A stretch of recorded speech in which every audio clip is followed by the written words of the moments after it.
Now you guys are located where about? Where you Oh, East hey, Coast? we're located in Virginia Beach, Virginia, and Oh, we're live right now all over Facebook. Well, not all over. We're okay. on 3 Facebook channels and we're on 2 YouTube channels. And it's your man Seiko Varner with the Fly Guy Show, the home of intelligent, conscious, melanated conversations to help us improve our collective situation.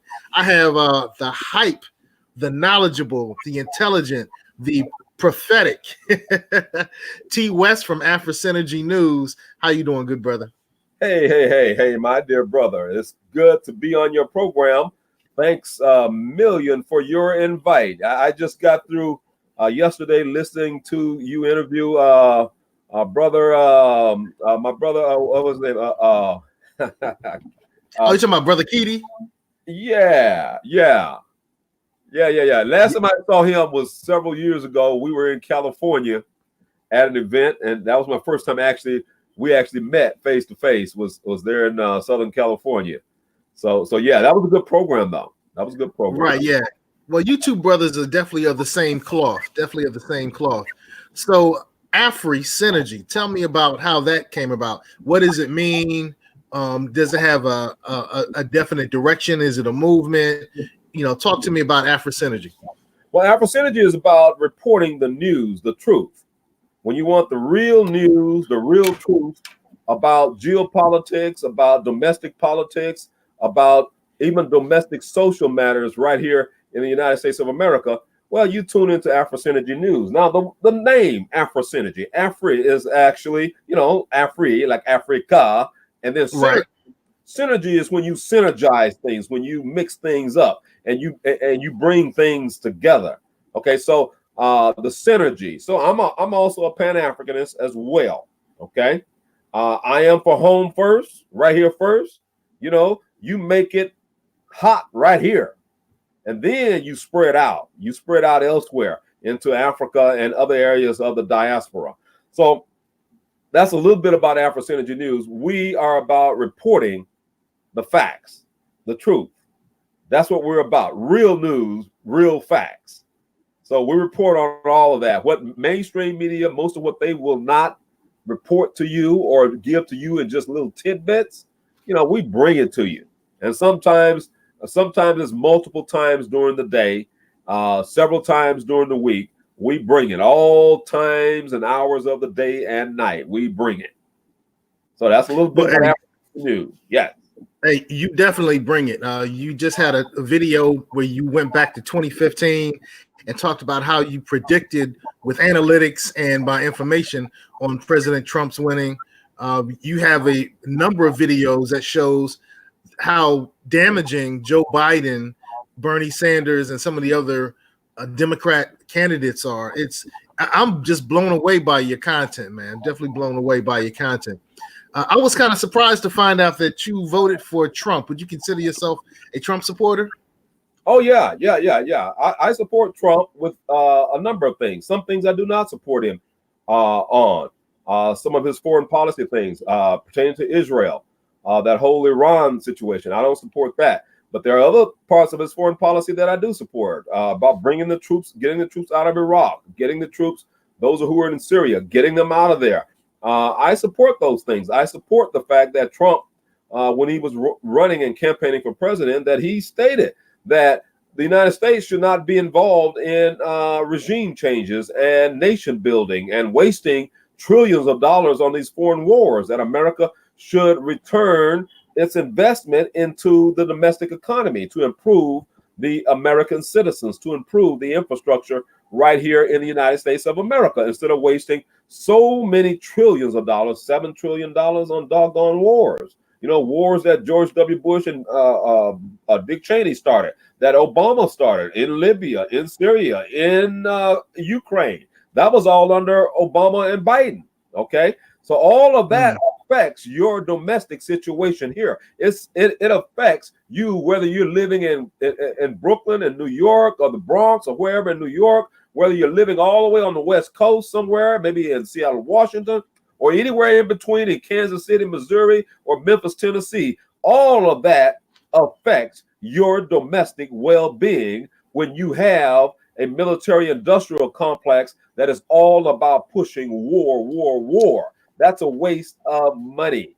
All right. So I support Trump's call for bringing the troops home. I totally support that, even though he gets a lot of pushback from Democrats and Republicans on that. I support that, and I think if more of our voices were being heard on that, I think that we would see greater change towards that endeavor.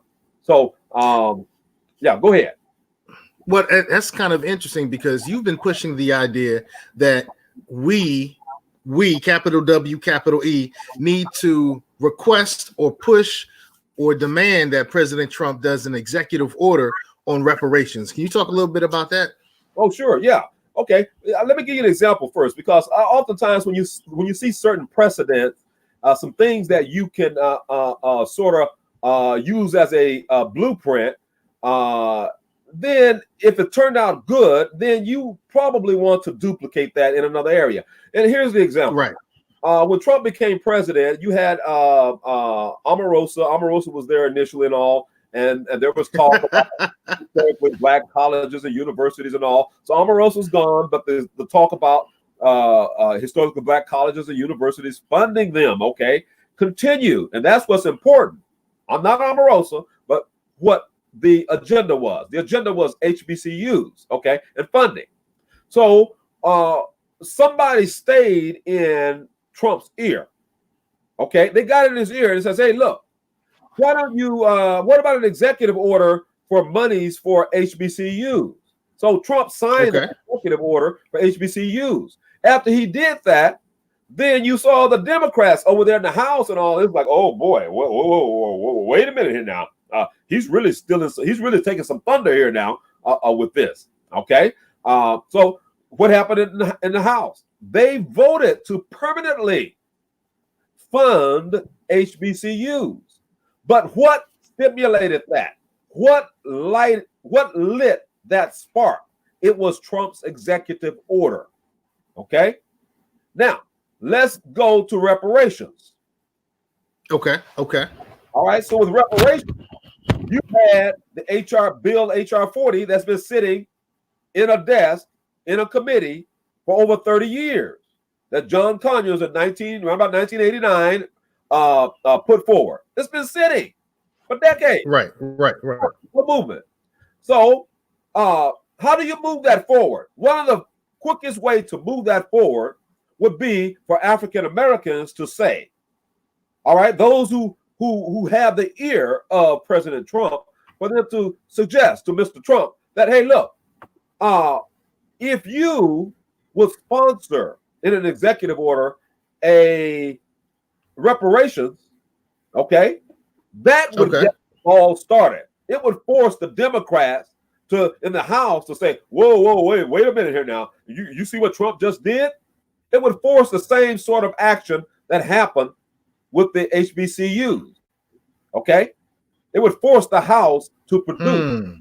It would bring that legislation out of committee and onto the floor for a vote. We don't need any more studies. We've got all the studies we need. All we need to do is just provide those studies to Congress, and then they vote on it. Okay? So, right. An executive order would be a case where Trump is using his bully pulpit to move things along that has been sitting in limbo. Obama used executive orders. He used it with DACA. Okay? Right. With DACA. Now, the Hispanics, they were happy about that because Congress, they weren't moving with any kind of real immigration legislation. But when Obama did his executive order with DACA, well, that made a lot of them happy. So we're asking for an executive order from Donald Trump. Imagine. And our goal is to actually, for Trump to do that before the November elections. If Trump did that before the November elections, Trump would go down in history. It would be a wrap. It would be a wrap. But it would be good for us. It would be good for us more so than somebody's party. Or, that's one of the things that I'm pushing right now, that the Democrats cannot win without us and the Republicans might not win without us. And I've learned that from you, and for some of the others as well. Yeah. Wow. So how do we affect an executive order from President Trump? What would be the steps? How do we make that happen? Well, the steps are this. Trump is always saying, African Americans, come on, let's talk. Come on, let's talk. And you see young and some middle-aged and some older African Americans at the White House, and they be talking with Trump. You see Daryl Scott, others, okay. And some of the people who are listening, you probably know Daryl Scott, or you know someone who is close to Daryl Scott, or you know someone who go to the White House now and then who are Black. And they don't even have to be Black sometimes, okay? You got other people who will also promote this agenda who are not Black, okay? Now, but when you have someone who have the ear of the president, what you want to do is you want to work with that individual so that individual will work with the president and put it in his ear. Look, Mr. President, do you want to win this big? And do you want to go down in history as being the greatest president on behalf of African Americans? The way to do that is with an executive order for reparations. Now, an executive order for reparations would just be a small amount. Okay, and we don't even want to even discuss and finagle over the amount, because it's not about the amount with an executive order. It is about that particular action. Because what that will do, as I said earlier, that will force action in Congress. The Republicans would jump all over it because Trump is behind it. The Republicans were not all on board with this whole illegal immigration situation until Trump started pushing and promoting it. Then Mitch McConnell and the rest of them jumped on board with it. Okay? So they were rolling right along pretty much with the Democrats with this whole illegal immigration thing. Until Trump said, oh, no. In my administration, my platform, I am not going to tolerate this open borders sort of nonsense. So when you have an executive order like this, that sitting president would go down in history with African Americans as, hey, look, you the real deal. You really got it done. You really brought it through. Now, this was something that Obama would never do. He was scared. He would never have done it. Okay, but with Trump, fortunately, Trump has a backbone. Okay, he's stubborn enough, and he has such an ego enough that he would actually do something like this. So this is the right person at the right time for demanding that and requesting that reparations be started through an executive order. Okay, so that's my vision for that. That's my vision for it. And we can do this. But what we have to do, those of us who know people who have access to the White House, we have to put that in writing, very short, and submit it to the White House. And each individual out here, individuals out here can write letters to the White House promoting an executive order for reparations. You have Twitter. Trump's out there on Twitter all the time. In your Twitter, and your tweets and all, you always talk about an executive order for reparations. You put it out there. Saturate the media with that. Okay. Now, will our senators and Congress people have any impact on this? Do we need to contact our senators and our congressmen, men and women, and get them to do anything as well? I know that not only the presidential elections will happen in 2020, but we'll have numerous congressional races and senatorial races as well. So do we impact them as well? What's good with that? Oh, yes. Good point. Yes. Certainly. That African American agenda, what you can do is also use it for your local Congress people, your national Congress people. You use it at every level. Every level. You push it and you promote it. You saturate the entire political environment with it. Now is the time to do it. Right now. The Democrats have been playing games with this. This is an opportunity for the Republican Party, even a big opportunity for them, because in the 1960s, the Lyndon B. Johnson, the deal that he made with Martin Luther King Jr., that took the black voters away from the Republican Party and brought them over to the Democrat Party.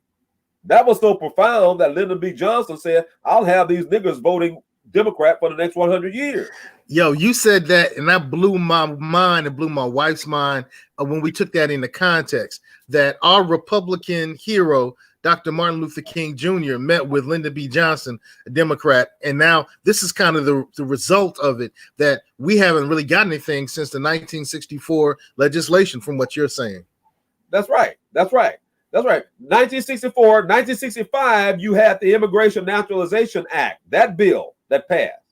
And then you started seeing, from that point on, you started seeing millions upon millions of primarily Hispanics coming into this country. And they actually offset African Americans socioeconomically.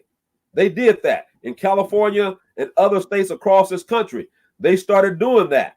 So, in fact, I had a chart. I've shown this chart for more than a year now, where you see over the same time frame, you see black males being incarcerated at the same graphical trajectory as young Hispanic males entering into the United States, replacing them in the job workforce. That's why you continually see the wealth gap of African Americans either remain the same comparative to white people or dipping lower and lower in America. So now is the time. Now is the time. We have a case for it, but we have to push it. We have to promote it. We have to saturate the entire political environment with it, whether they're Democrats, whether they're Republicans. This is an opportunity for the Republicans, because in the coming years, and this is very soon, the Republicans are going to be losing more and more to Democrats if the Republicans do not start capturing a significant number of the black voters. Ashe. I've been saying on Twitter, on Facebook, and in the YouTube talks, Get on Code with Seiko Varner, that once again, the Democrats will lose without us. The Republicans might lose without us. It's our vote that makes all the difference. I want to say, hey, we got Queen Shay all day who's joined us. Now, Shay and I can't have our mics at the same time. It gets an echo. But Queen Shay all day, say a few words. We got Brother T West in the house. Hello, everybody. Glad to be here. And it sounds like I missed a lot of really interesting stuff as I was coming in. So I'm absorbing and listening to what I came in on so far. All right, Shay. Good to see you. Good to see you. Yeah. All right, so then Brother T West, man, you have the floor. You have the information. You have the movement as well. You mentioned something about your visual, your graph that shows that as Hispanic males, young Hispanic or Latino males came into our country, then we had more and more incarceration with our foundational black, ADOS, whatever term you want to use, African American, melanated, Moorish, indigenous, whatever term you want to use. You're saying as they came in, our Hispanic and Latino brothers and sisters came in, we ended up going to jail. Can you expound a little more on that, brother? Well, yeah. Over 25% of black males over that period of time, let's say going all the way back to 1990 and coming forward for 20 years to 2010 or 2018, 30 years for that matter. Over 25% of them, if they did not graduate from high school and with a diploma, they ended up in prison. So you had a huge number of black males who were being incarcerated during more than a 20-year period. Now, those were persons who would normally at least take menial jobs, low-skilled jobs. But they were going to prison. So to replace them, the government was bringing in, U.S. government was allowing millions of illegal immigrants to come into the United States, and they were taking those menial jobs, painting jobs, carpentry jobs. They were taking those jobs and other jobs that normally those young black men would have. Okay? So and at the same time, what you saw more and greater struggles with more and more black families here in the United States, because number one, you had a situation where these black males in increasing numbers, they weren't there. They were in prison. So the chart that I showed at that time, what you see in that chart, you see the same thing for the same period of time. And no one can say, well, that's just an anomaly. No, it's not an anomaly, because that's trending over a 20-plus year time frame. And you see the trajectory on both charts were the same. And then when they finally leveled off, they leveled off at virtually the same time. Wow. Okay? And no one has brought that out. No one has ever said anything about that, ever. And part of the reason is because you have lots of African Americans, lots of blacks, who are saying, well, these Hispanics, they're our brothers and sisters, and we standing with them, the browns and the blacks, we standing together, we're doing this, we're doing that. But for the most part, they are eating your doggone cake. As you're doing this, they're doing this. It's just that the laws of motion, EMC square. Okay. Okay. That direction creates opposite force in the opposite direction. It moves you forward as it's being pushed out of the back. You're being pushed out of the back while something else is moving forward. Okay. So this is beyond. And you mentioned it in the early part of the program. That's right. I don't believe in the mythical white supremacy. I don't see white people as being supreme. I've never seen white people as being supreme. I don't see them as being dominant. I've never seen them as being dominant. You have the Moors who ruled in Europe, in Western Europe, many parts of Western Europe, for almost 800 years. Salute Moors. Okay. Almost 800 years. So, and that only ended around about 14th century was when it ended. And not long thereafter, that's when you started seeing the massive enslavement of our people into the Western Hemisphere. So, when we look at that chart where you see that trend of black men in particular being incarcerated, while at the same time you had all of these Hispanic males, young males, being shipped into this country to replace them. So that's why today in California, state of California, you got a negative 10% decrease in blacks leaving California. But now today, 52% of the population of California is Hispanic today. It's their majority. Therefore, they can demand a sanctuary city. They can demand a sanctuary state. But imagine black people. Imagine for a moment. For almost 39%, almost 40% of African Americans still reside in the southeastern region of the United States. And that's where Joe Biden started kicking Bernie Sanders' butt at, because you got a lot of blacks in that area. Okay? But imagine this. Imagine all of you who were your parents and your grandparents, when they left the South, went to California, went northeast, went to other areas of the country, fleeing Jim Crow, fleeing sharecropping, fleeing all of those things. But imagine if the generations today. Imagine if you migrated back to the southeastern region of the United States and you made a majority in the region. You established a majority in the region. The Hispanics established a majority in California. Therefore, they changed the laws and ordinances of California to suit them. They changed the laws to mimic or look like what they were accustomed to in Mexico. In Mexico, men can marry little girls who are 13 years of age. So therefore, they're changing laws in California to try to match what they knew about and had benefits of in California. All right? So, black people, where there is no vision, the people perish. You're not going to hear what I'm saying from a Jesse Jackson, Al Sharpton, or anybody else. You're not going to hear what I'm saying. Okay? This is new. Okay? This is the vision. This is the vision for today and going forward.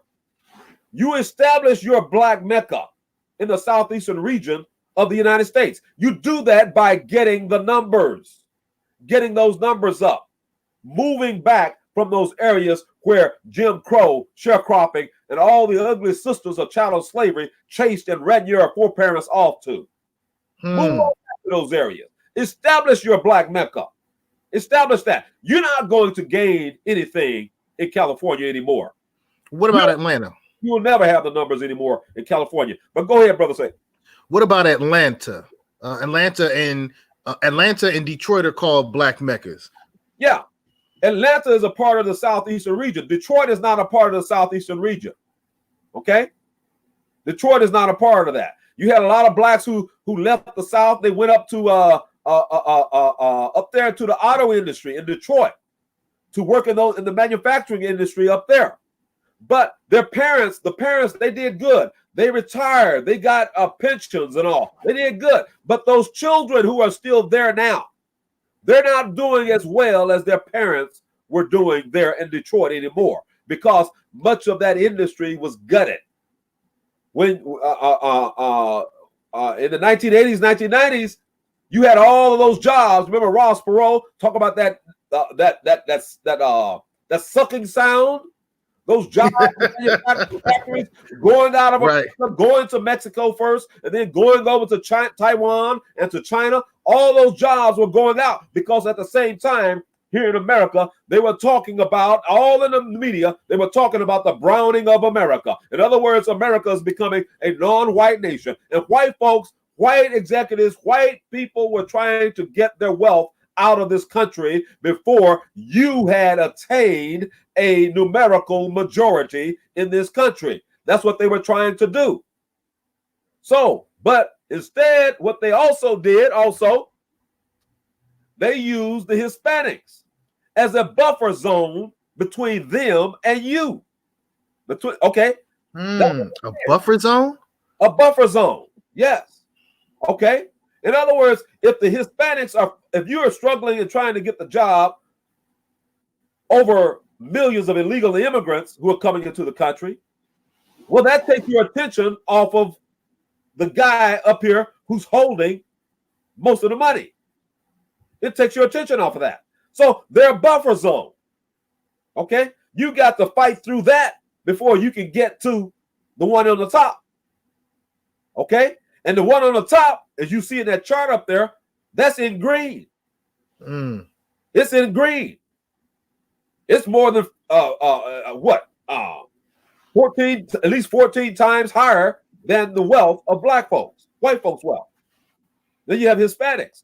Hispanics in America, their wealth is nearly twice that of African Americans in the United States. Nearly twice.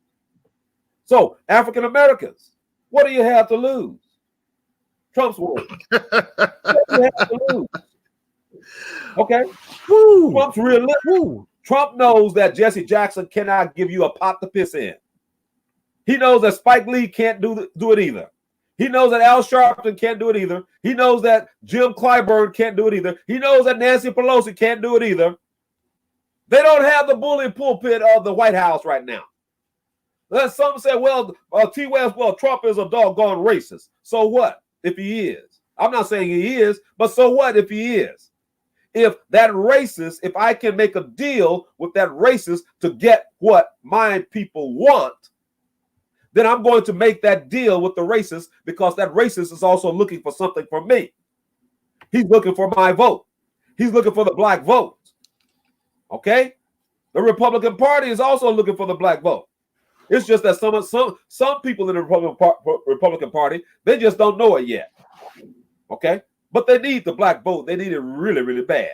Okay? Because that gerrymandering, that is not going to work too much longer. It's not going to be too effective too much longer across this country. Interesting.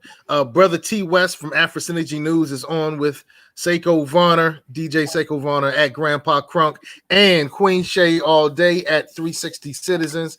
And Brother T West, your Twitter handle is what? It's at WESTTHEA. Okay. Queen Shay all day had the idea of talking about reparations. So Queen Shay, what says you? Okay, so before we get into reparations, I have a couple of questions.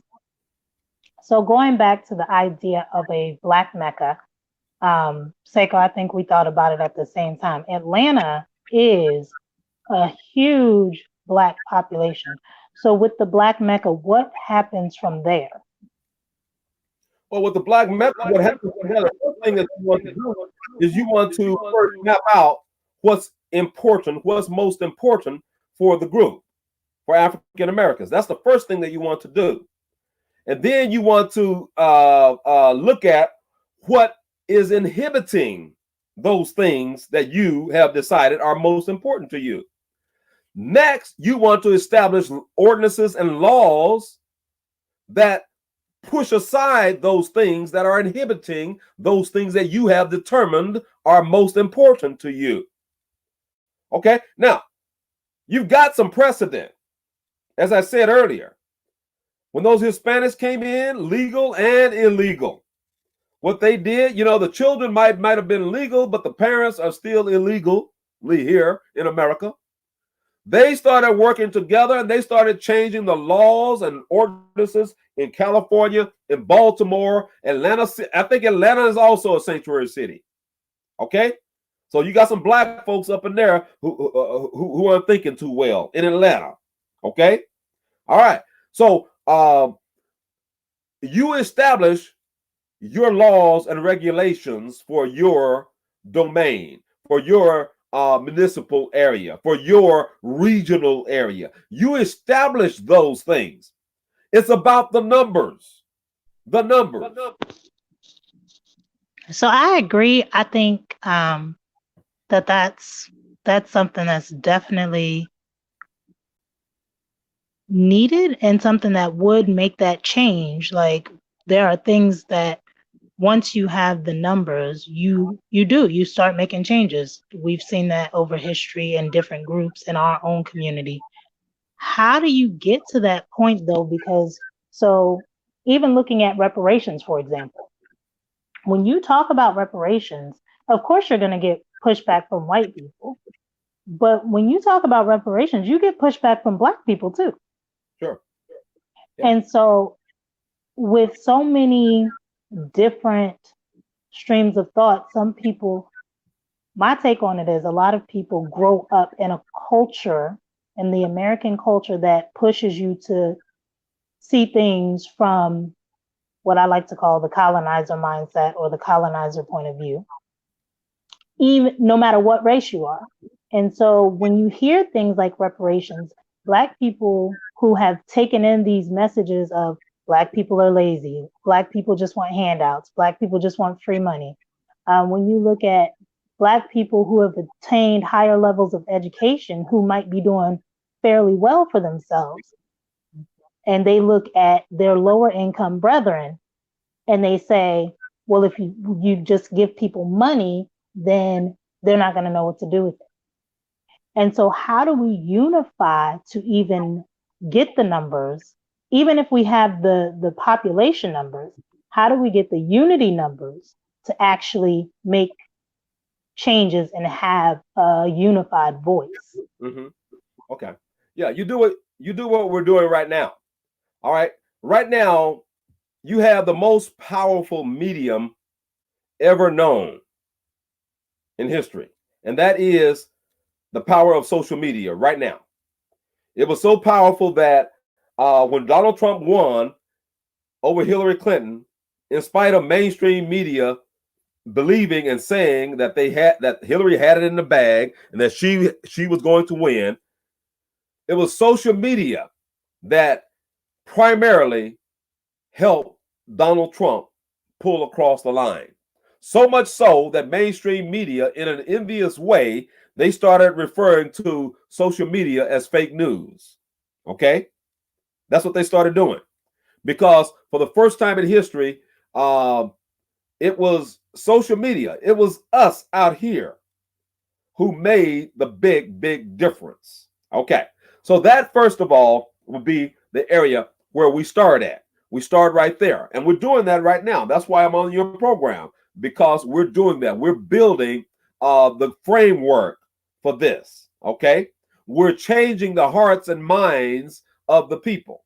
Now, you're not going to hear this on MSNBC, CBS, ABC, CNN, Fox News. You're not going to hear it out there.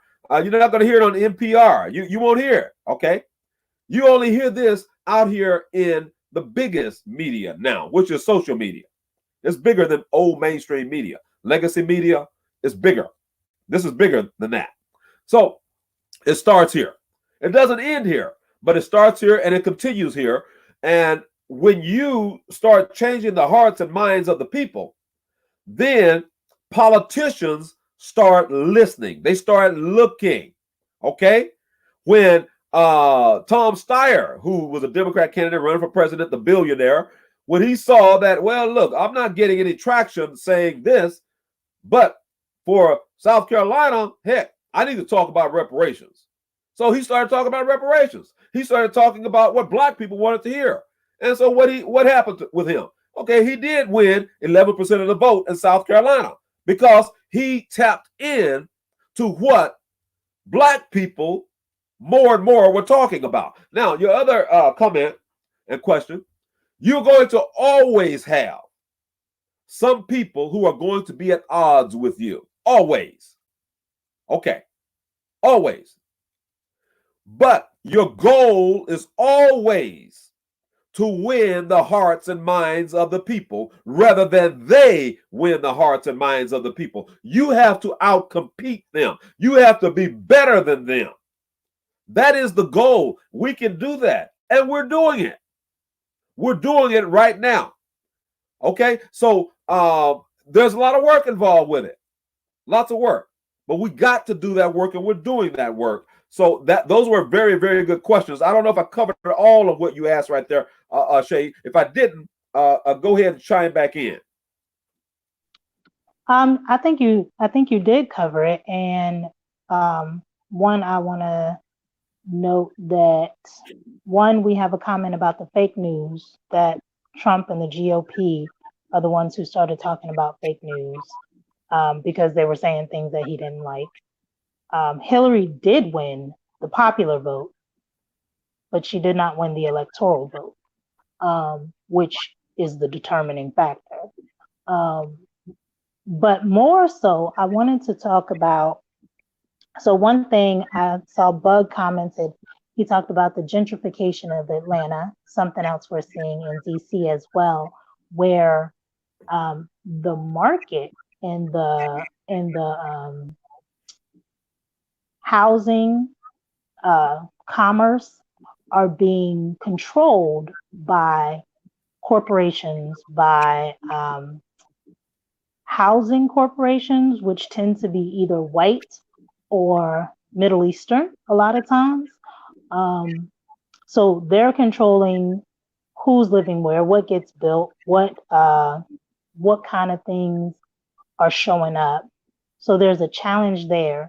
But I also see a challenge in, even when you say, okay, he talked about reparations. What does reparations look like? Is it the 40 acres and a mule in a place where most people can't have land? I live in a city where we're not even allowed to have chickens in our backyard. And the people, the citizens of this city, have been trying to even have chickens in our backyard.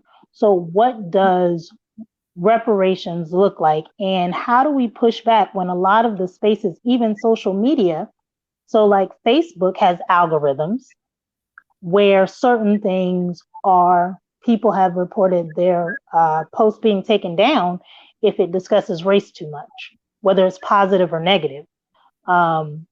Whereas other things like the Nancy Pelosi doctored video, the deep fakes, are not being taken down or being widely shared. So there looks like there's bias even in what social media shows, what we see in the reparations conversation. So I have two things. Let me sum it up. The first thing is, yes, social media is powerful, but we are not controlling social media, and the people that do control social media still have the power to decide what gets seen and shared, along with fake news, which is a real thing, misinformation, bots, trolls, all of that happens in social media to promote certain ideas. So all of that is going on in social media and with legacy media. And then when we are talking about reparations, what does that even mean? Okay. All right. I'll start with social media first, and then I'll get to reparations and what that really means. Okay. Now, first of all, you mentioned gentrification. Gentrification. Now, Atlanta, Washington, D.C. Washington, D.C. used to be called the Chocolate City at one time. It's not the Chocolate City anymore. Okay.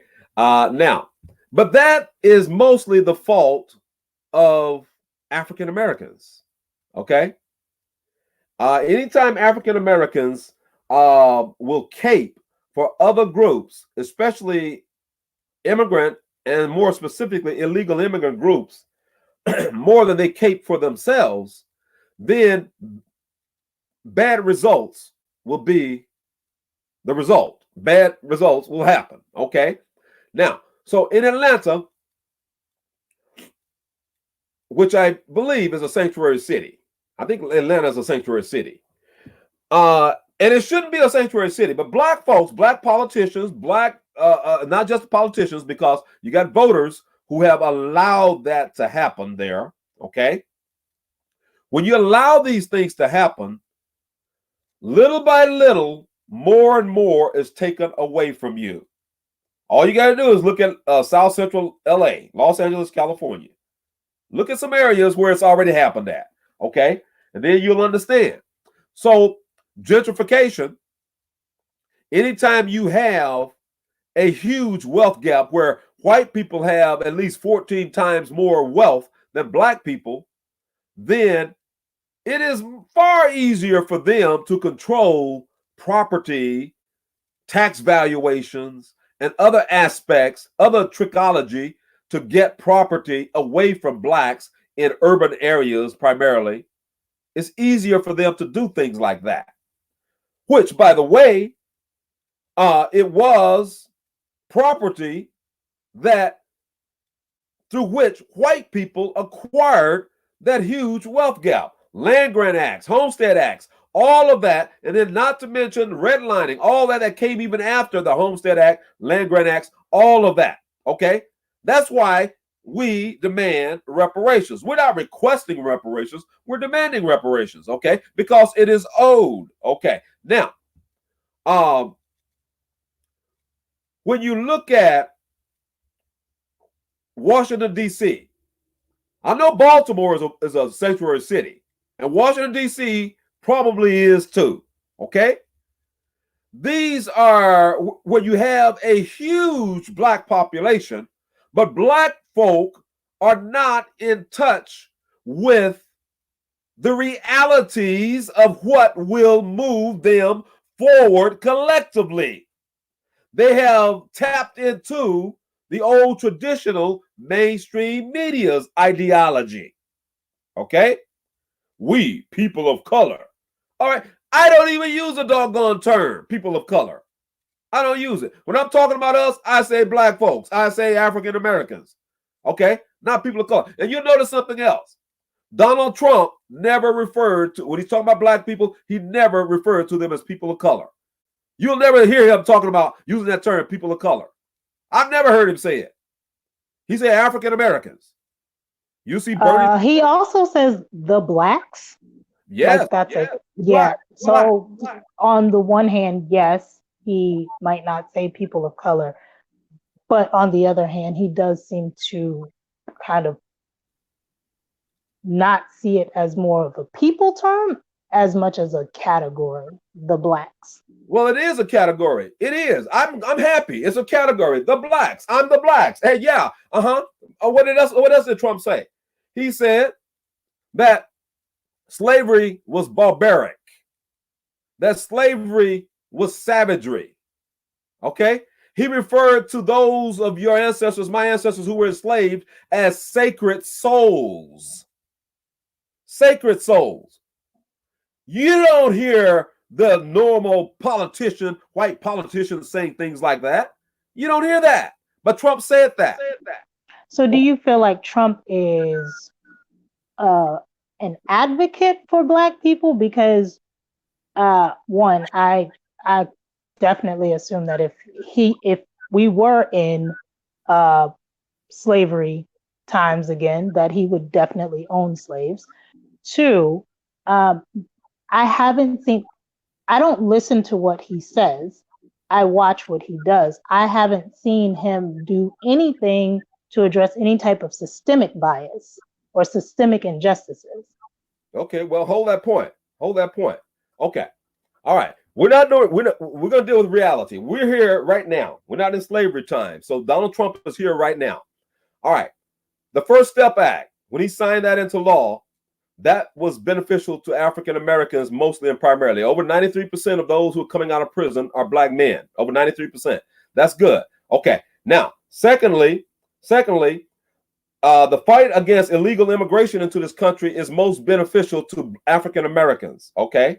All right. In Mississippi, when over 800 illegal aliens working at those plants in Mississippi were arrested and working there illegally, it was mostly and mainly black people who got those jobs after these people were arrested, and they were even paid more. Okay. Yeah. You also have with Trump, when Trump did the executive order for historically black colleges and universities, that was beneficial for mostly black people, mostly with HBCUs. So I can go on and list and talk about some other things that Trump is actually doing that is beneficial for African Americans. And when someone says to me, and they have the power of the White House, and they say to me, come on, African Americans, come on to the table. Come on. You got something to gain. What do you have to lose? Come on, let's talk. When someone says that to me, I'm going to go to that table, and if nothing else, I'm going to call their bluff. Okay, but instead, what did you have? The rank and file among African Americans, the rank and file, most of the rank and file, they refuse to do that. Okay, so what are they doing? They are not doing the bidding of you and of me. They're doing their own political bidding of their political ideological party. That's what they're doing. So that's why I produced the African Americans National Political Agenda, so that there's clarity as to who we are, what we stand for, what we demand, and what we see as a debt to us. Okay? So anytime someone, once again, say to me, come to the table. Well, hey, I'm at the table now. This is what I want. You can either say yes or you can say no. But if you never go to the doggone table, okay, that's the problem. Okay, that is the problem. So they have frightened African Americans across this country. If you talk to Donald, we will tar you. We will disown you. You are persona non grata. If you dare talk to Donald Trump. It was because Martin Luther King Jr. dared. Martin Luther King Jr. was a Republican. He dared to sit down and discuss with a Democrat. in the White House. Progress for African Americans, that the Civil Rights Bill of 1964 became law with black women who had children, and you had, and some of them did not know where the next meal was going to come from. These black women were very, very happy about that, and they looked over and past political lines to accomplish that. And that's what I'm asking African Americans to do today, is to look beyond the emotionalism that mainstream media is always trying to hype you all into. Look beyond that. Look for your. So I'll say I can definitely agree with that. I think there's a strong need for critical thinking, for being able to see beyond, like, the two-party system. It's still two groups of white people fighting for white people. So I agree that being able to talk about what we're looking for. As we're wrapping up, I want to say that, and even ask, like, without the Hispanic population, without the influx of immigrants, legal or illegal, what do you think would have been different? Because the experience that Blacks have always had in this country and in this culture, where we have this race-based system, has been to be denied any livable economic conditions at every turn and opportunity. So while on the one hand, I can see where the idea that we need to address illegal immigration is a thing, I can also see that, take that out of the equation, and the system and the white people who control that system are still not going to give opportunities to Black people.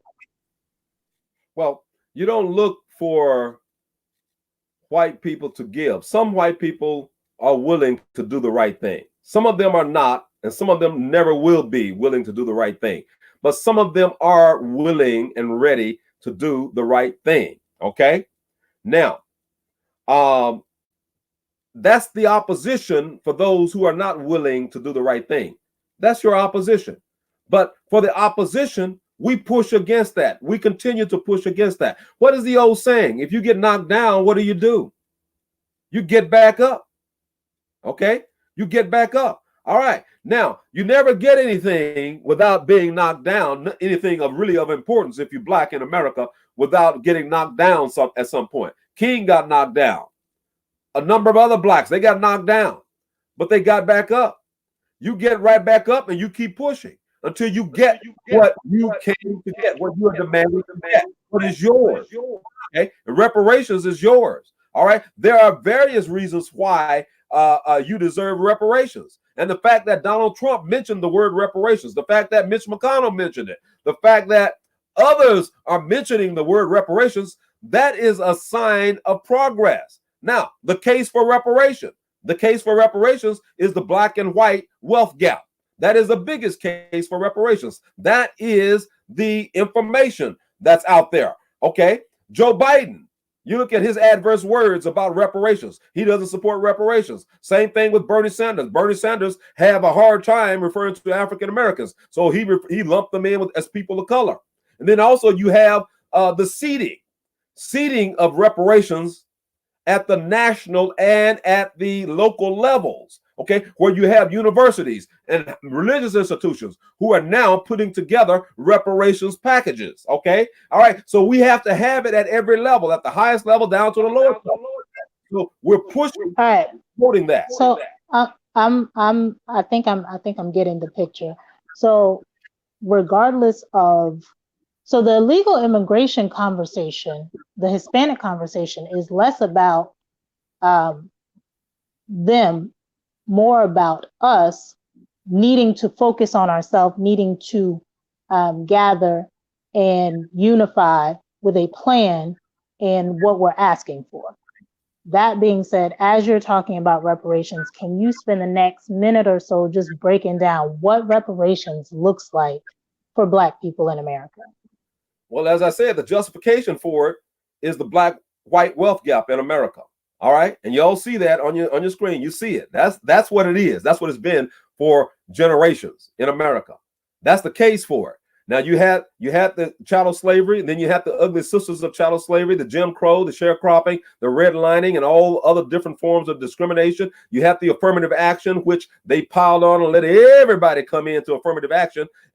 White women and other people, they all came in on that. So it was a farce. Okay, so that was not reparations. So when Mitch McConnell says that's your reparations, oh no, Barack Obama was your reparations. Oh no, that was not your reparations. So, but seeding reparations at all levels, okay? Marijuana is not, dispensaries is not your reparations, okay? So Black people, don't be stupid, okay? That's not your reparations, okay? So Trump seizing the reparations initiative. Our goal is for him to seize upon the reparations in an executive order for 2020 before the November elections. That is what our goal ought to be. Now, the Democrats, they have a goal too. They're in Atlanta. They're pushing a 2022 plan. And that 2022 plan incorporates reparations. They're talking about reparations, but they should be talking about reparations right now. They should be pushing it right now, not tomorrow, not 2022. So also, the cyclical programs and process sold as beneficial for Blacks, while the wealth gap continues to expand between Black and white in America. So what do I mean by the cyclical programs? I mean, okay, every president who comes into office, you're going to look at unemployment and everything. Unemployment will drop or go up, okay? Black unemployment, white unemployment. You see all of that. You hear of other programs such as the enterprise zones, the opportunity zones, all these things, which in many cases, it pushes and promotes gentrification in many areas of the country. Now, there are exceptions, but we have to look at the exceptions, okay? But for the most part, none of these programs collectively moved Black people forward. None of them.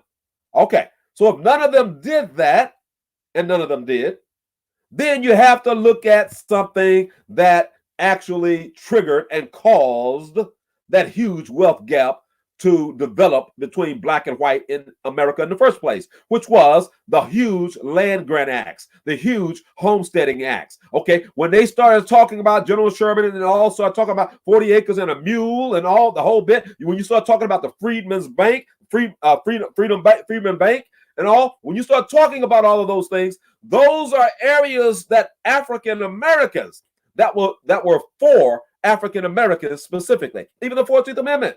14th Amendment had nothing to do with anchor babies. 14th Amendment only had to do with two things. It had to do with former slave owners, and it had to do with children born of enslaved Black women and men. That's all. It mentions immigration nowhere in there. Okay, it was only in the 1960s that those ACLU lawyers, the Ruth Bader Ginsburg people, changed that in order. They didn't change the 14th Amendment. They just changed the public misunderstanding of it to mean, okay, this is anchor baby stuff too. Okay, when in fact it never was. It was never intended for that. But they used what was for us, and I'm talking about illegal immigrants now. They used what was for us to advance themselves at your expense. Okay, as I said, EMC square. Something in that direction creates opposite force in that direction. If you're losing, if you're dropping, if you're going down on the wealth scale, then somebody else is getting that wealth. Okay, and that's what's happening. Either white folks are getting it, or other illegal immigrants or immigrant groups who are coming into the country are getting that. So we have to wake up. We have to wake up. We have to demand what is ours. We cannot any longer sit back, make excuses, all right, and get all emotional about things without thinking. Okay, use your emotionalism to improve your intellectualism. Okay. All right. 21-point agenda. And I know Shay all day has some great questions. And we're going to let you. I'm still trying to figure out what reparations, like, what are we asking for? Oh, okay. All right. What are we asking for? What are we asking for? You're asking for wealth. That's what you're asking for. The greatest source of wealth is land, is property, is ownership. Okay. When you have money, you can buy land, or land can even be deeded to you by the government. You have federal land, millions of acres of federal land all around the United States. Okay. You got land that the federal government can deed to you. You even have some state land, because it wasn't just the federal government who participated in slavery. It was from the top all the way down to the bottom. And it wasn't just slavery. It was everything that came after slavery also, even to this present day. Okay. How do you know? How do we know? We know because we're looking at the doggone numbers. Who's incarcerated? Who had the highest numbers in this, in diseases, etc. Medical apartheid. Okay. All right. Medical procedures carried out against black people in America to further the wealth of white people, the benefits of white people and other people in America. All right. So when we talk about reparations, we're talking about value. We're talking about wealth. We're talking about, that's why I have that chart up there. You're looking at that. See that green? That green is white folk. Okay. That's what the green is. That red is black folk. All right. So we have to change that. The only way that you're going to change that, you're not going to change that through enterprise zones, opportunity zones, affirmative action, or any of those things. You've already tried all those things for decades. You're not going to change it. You're not going to change it through that. No, it'll help a few individuals, and the wealth gap will continue to grow. Okay, that wealth gap includes Oprah Winfrey's in there with the black folks, all Bill Cosby, every wealthy person, all the basketball players, football players, everybody's in there, all of them. Okay, but still, it's like a drop in the bucket compared to white people in America. All right. But it didn't get there just by happenstance. It wasn't magical that white people acquired this great wealth. In fact, African Americans have been here in this country longer than most white groups in America. They've been here longer, especially longer than the white female, because the white female did not initially come over here. It was the men who came first. All right. So we have to look at these things. We have to think of these things intellectually and not emotionally. Okay, so we have to react in that way.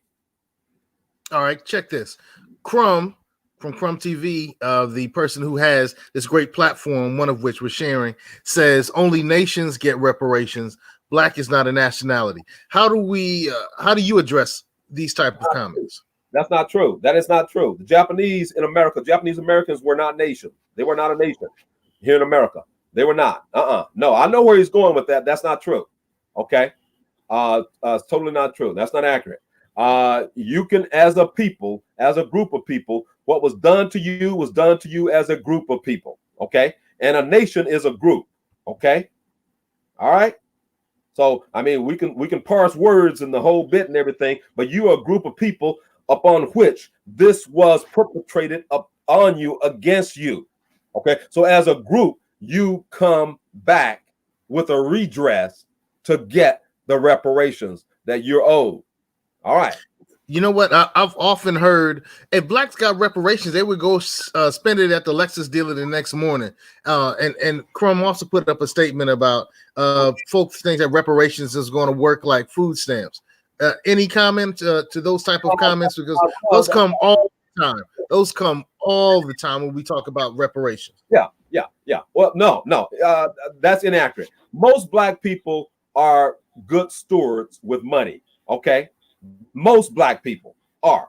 Black folk down through the ages here in America, black folks have taken far less than what other groups of people have. Money, white people have. They've taken that and they've been able to stretch it far.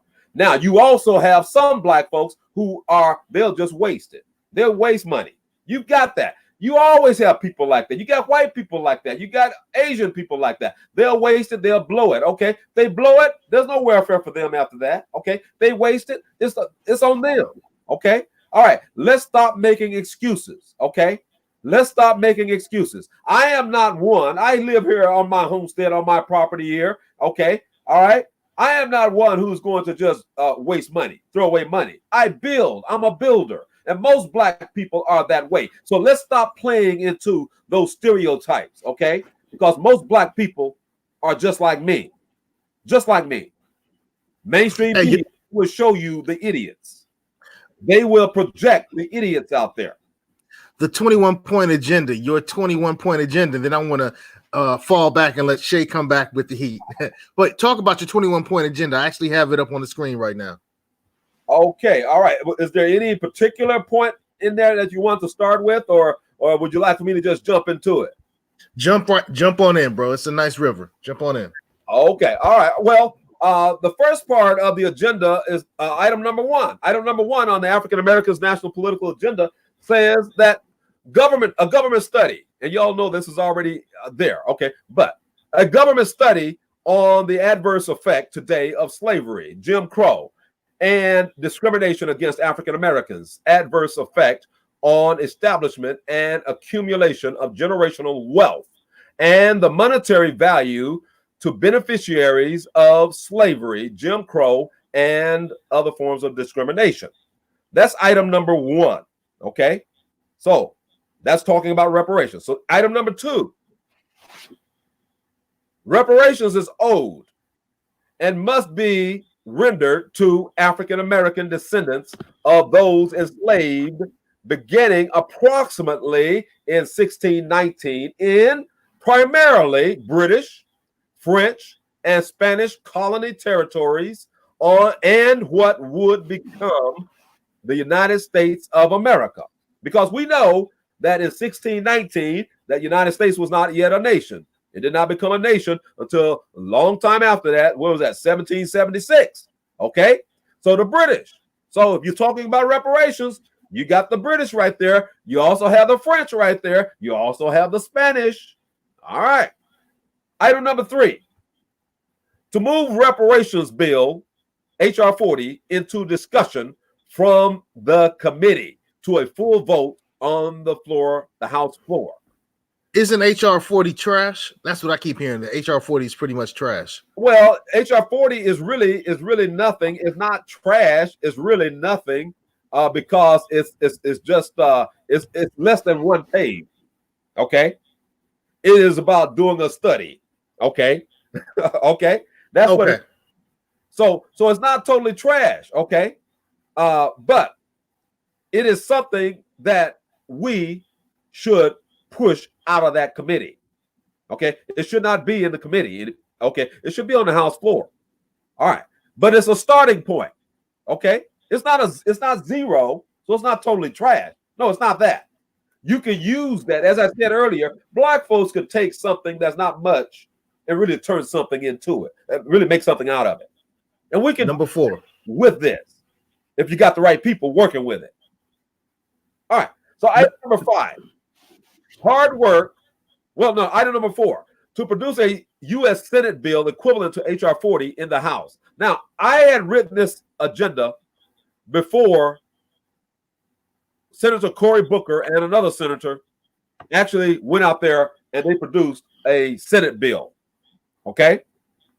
So, they've done that. Item number four, they've done that in the Senate. And maybe, just maybe, I haven't seen the Senate bill, but I would like to see it. I'm going to try to see if I can get a hold to it. Maybe we should push it, depending on what the Senate bill looks like. If it looks better than what's in the House, maybe you should push it from the Senate level, and that will help also move it at the House level. Okay? So that's an alternative. So we have to think about that. Item number five, hard work and free labor should be valued and rewarded, whether it started in 1619 or today. Okay?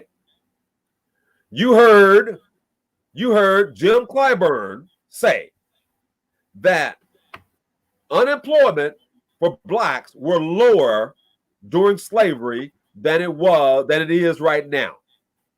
Okay? And Jim Clyburn was dead wrong. Chattel slavery was not employment. You don't call that employment. You did not fill out a W-4 form. That was that was slavery. Okay? That was inhumane. If the United States can cape, the government can cape for the Armenians with regards to Turkey, then by God, the greatest citizens of America, the most loyal citizens of America, then you ought to be able to cape for African Americans who built the great wealth of this country, from the agricultural revolution, and then transferred that wealth into the industrial revolution, and then transferred that wealth into the computer technology revolution. Okay?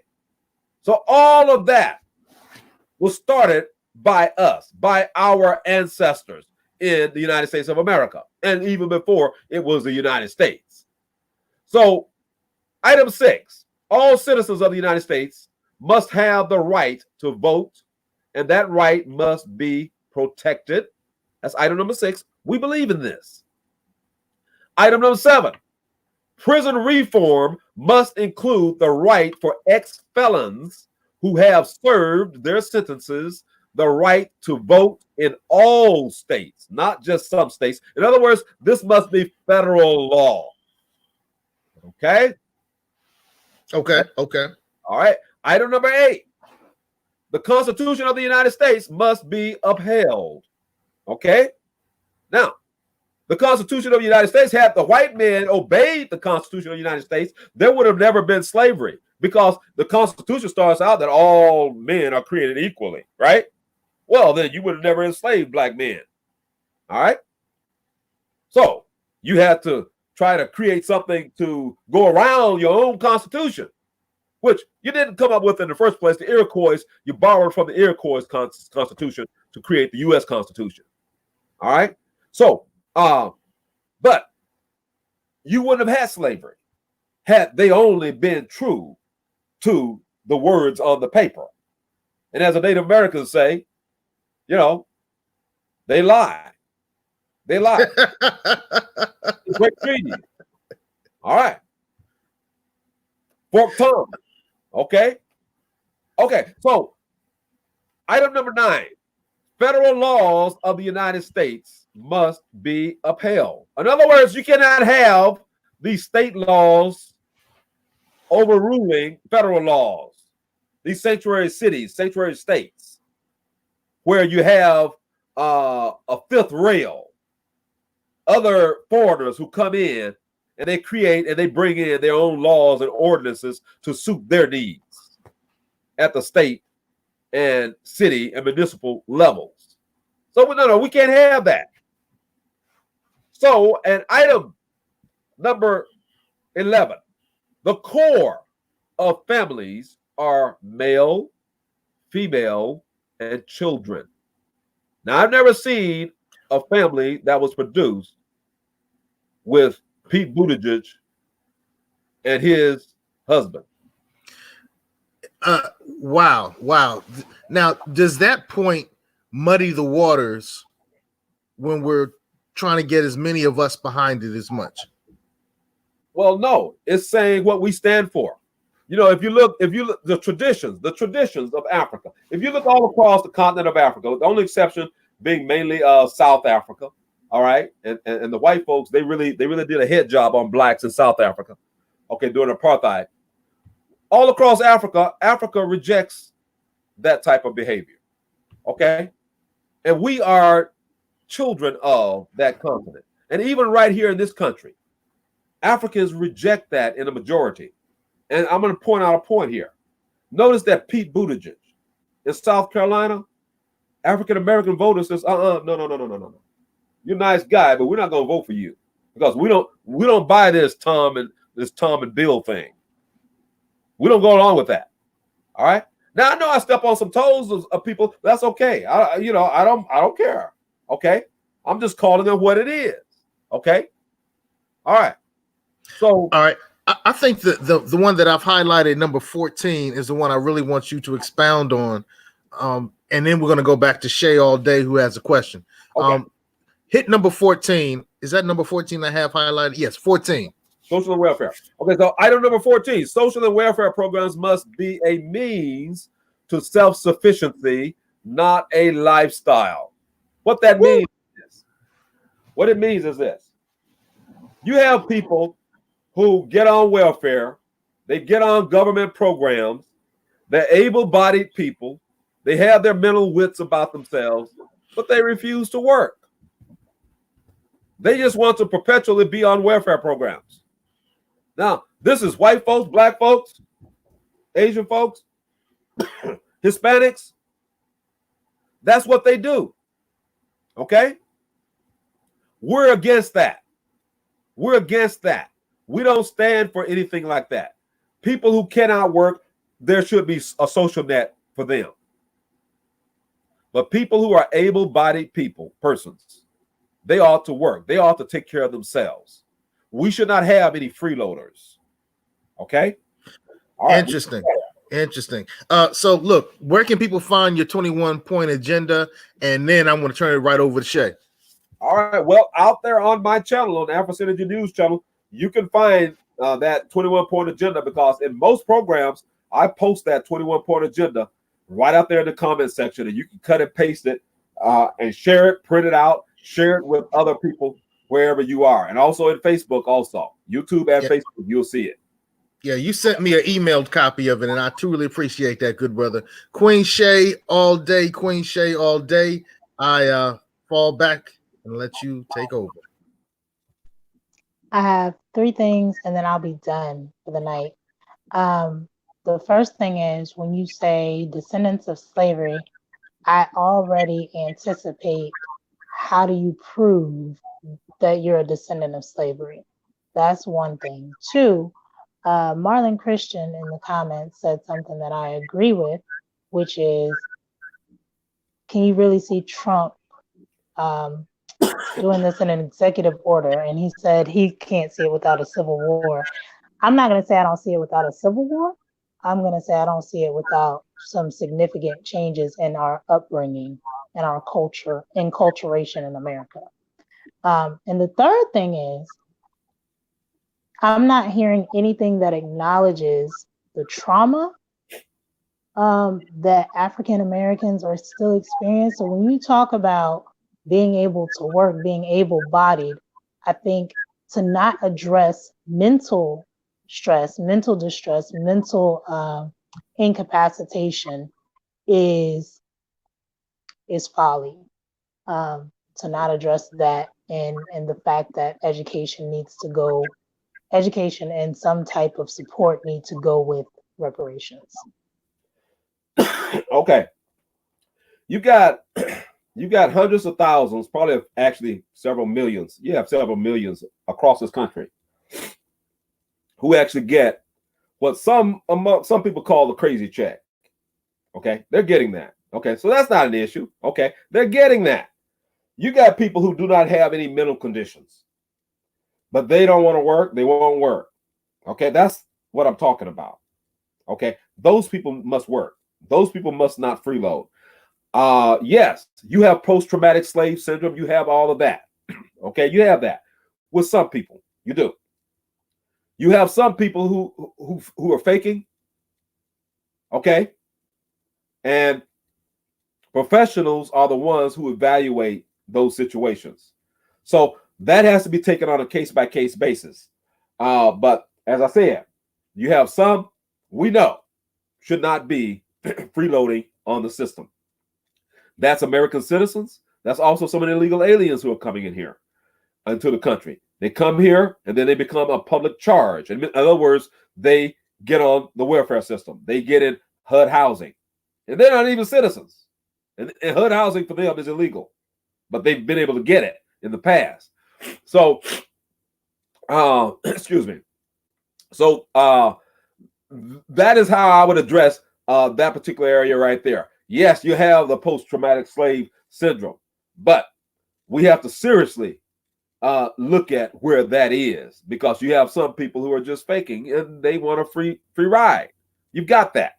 All right. And we have to realize that. You have people with mental conditions. You have to make exceptions for that. All right. But those are not the type of people I'm talking about. All right. So what was the second and third part of your question, Shay? So the second and third part was, when you talk about reparations for descendants of slavery, how do you prove that you're a descendant of slavery? And also,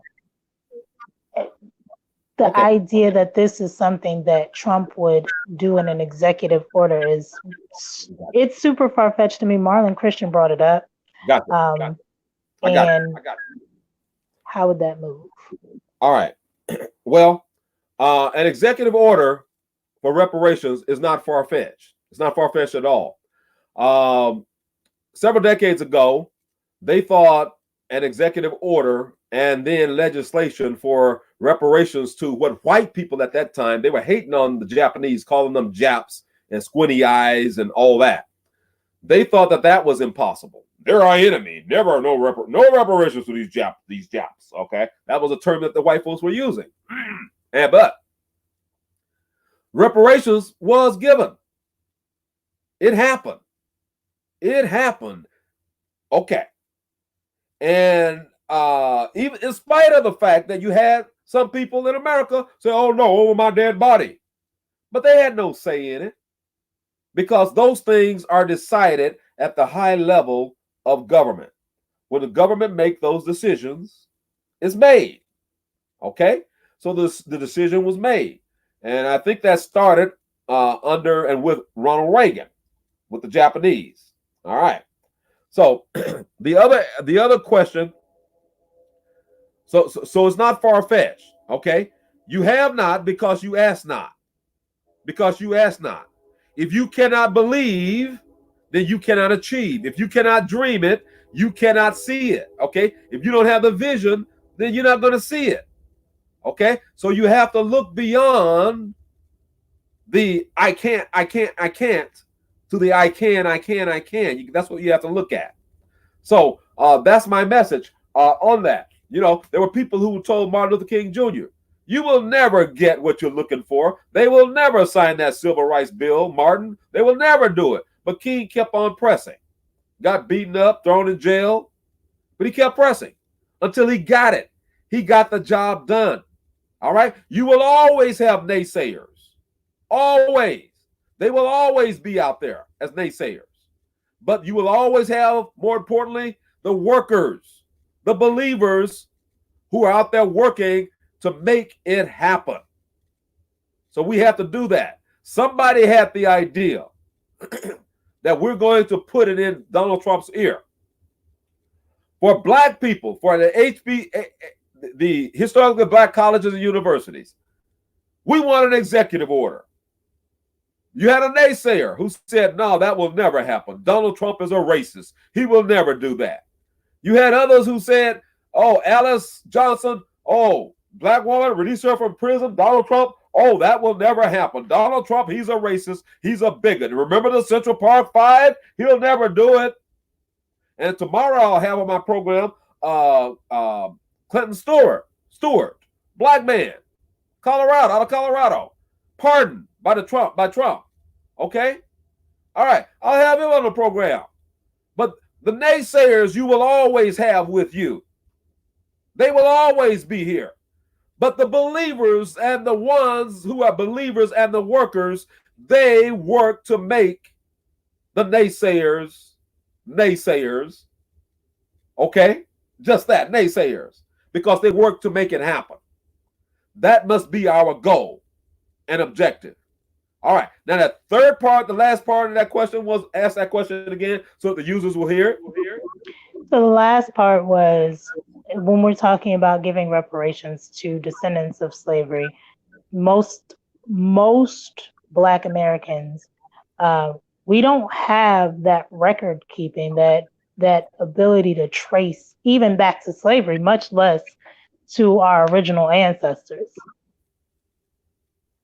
Yeah. Okay. Well, today, actually, most Blacks can trace their ancestry back now. It's just a matter of them knowing the sources and knowing where to go. Ancestry.com. There are other places where you can go also and start tracing these things. And also the U.S. government.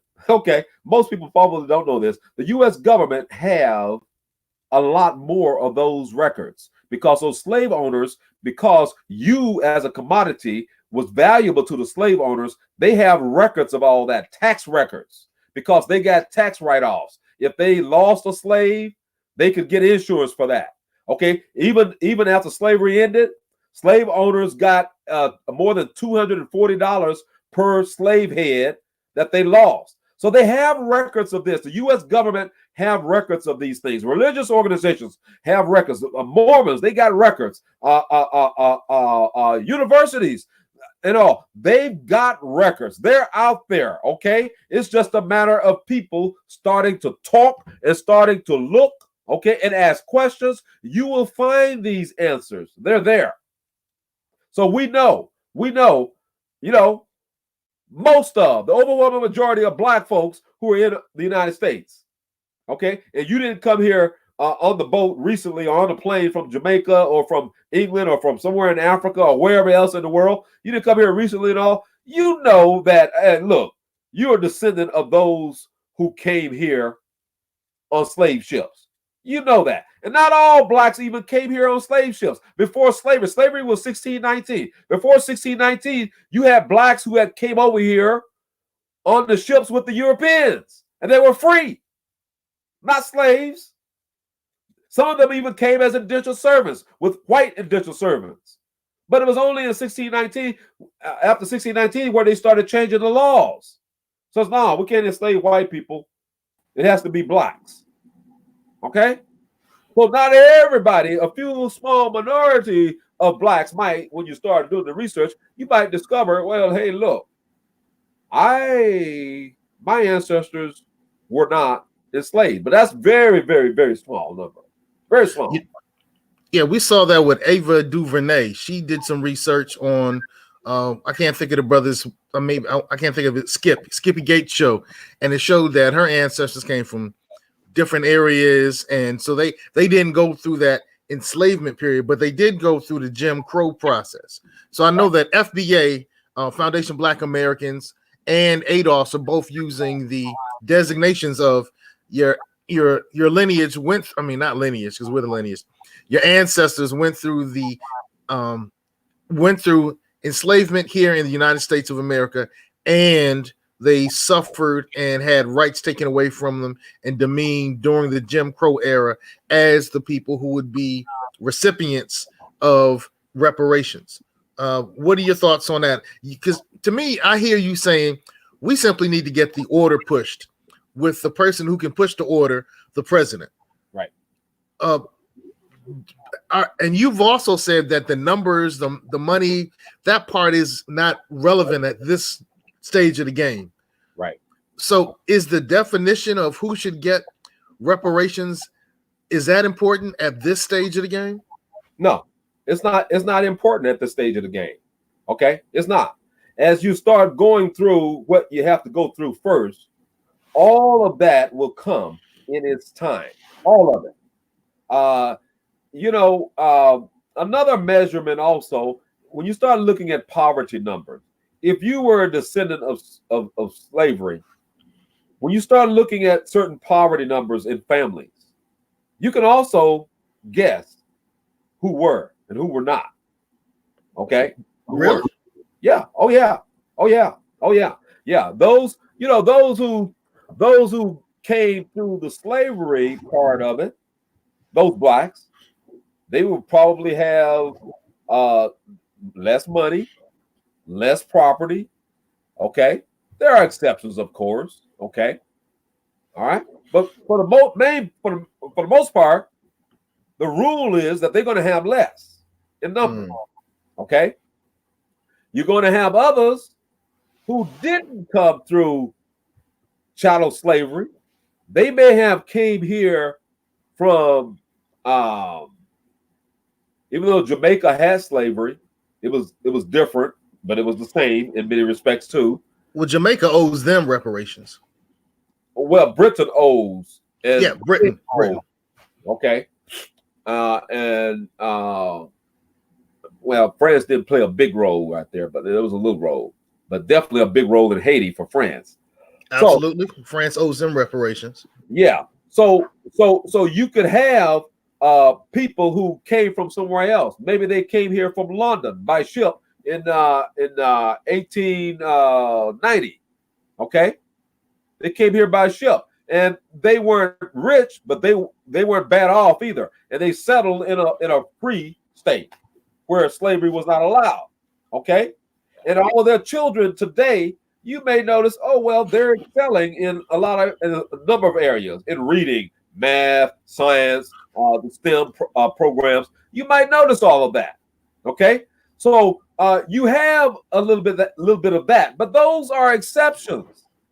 Okay, not the rule, because even if you came here free way back in, let's say it was 1850, you came here free. If you so happen to end up in the wrong state, you might be enslaved. Okay, so looking at things realistically like that, but I say again, and I emphasize this: the U.S. government and state governments have lots of this information on file, because slavery was a big time money business. It was huge. At points, you have some of your ancestors who might be sold for $2,000. Way back then, early 1800s or 1700s, $2,000. That's a lot of money. Way back then. Interesting, brother. We're gonna start closing down for the night. Ooh, this was mind blowing. Queen Shay all day. We're gonna let you say your movement, your tags, where people can find you, and then brother T West, I want you to share where people can find you, and then we're gonna close off. And this is something we're definitely gonna have to revisit, because one, T West has gobs of information. So Shay, what say you? What's your movement? Where can people find you? All right, you can find me all over the socials. 360 Citizens, our website is 360citizens.org, and our movement is to build community and to put equity back in the community. But we start with literacy, so we do reading intervention, but we also look for ways to close those wealth gaps that Brother T West is talking about. Okay. All right, Shay, thank you. And again, I am T West with Afrisynergy News. You can find me on YouTube under Afrisynergy News. You can also find me on Facebook under Afrisynergy News. You can find me on Twitter under the handle WESTTHEA. And that's where you can find me at. I was looking at some of your comments out here too from some of these individuals. Some of very good comments from some they need a little help, but okay, good. Thank you for the program. One of the brothers, Akeem the Great, said that you're probably the FBI, CIA. And the other one I thought was interesting is that slave ship stuff don't make sense. Intriguing. For a series on that, debunking that myth, that black folks were already here. They did not come over here on slave ships and all that kind of nonsense. Black folks need to embrace who they are. Okay, they need to stop the self-hate. We're the Native Americans. No, you're not. You're not the Native Americans. You have some dark-skinned Native Americans, but most of their hair texture was not like your hair texture. And none of you speak any of the native languages of this land. None of you. And in any place where people have been enslaved, check this out. Any place where people have been enslaved in their own land, you will always find some of them who know how to speak their native language. Anywhere in the world. In Africa, you had slavery there too, along with colonialism. But in Africa, you always find people who know how to speak their native languages. Right here in the United States of America, you cannot name any notable. Name one notable African American who speak the Choctaw language, who speak the Apache language, the Cherokee language, the Iroquois language. Name one. I don't know of any of them who speak any of those languages. All right. So that's definitely another stream we're going to have to do. So you've been listening to the Fly Guy Show, the home of intelligent, melanated conversations to improve our situation. I'm your man, Seiko Varner, at Seiko Varner, at Grandpa Crunk. We had Queen Shay all day at 360 Citizens. And we were honored to have Brother T West from Afrisynergy Oh, people are going in now, bro. The comments are going in now. Oh, I see it. I see it. Yeah. I see it. Yeah, keep that same energy. We're going to bring Brother T West back at another time to continue. But until then, you guys stay fly. Stay fly. Stay fly.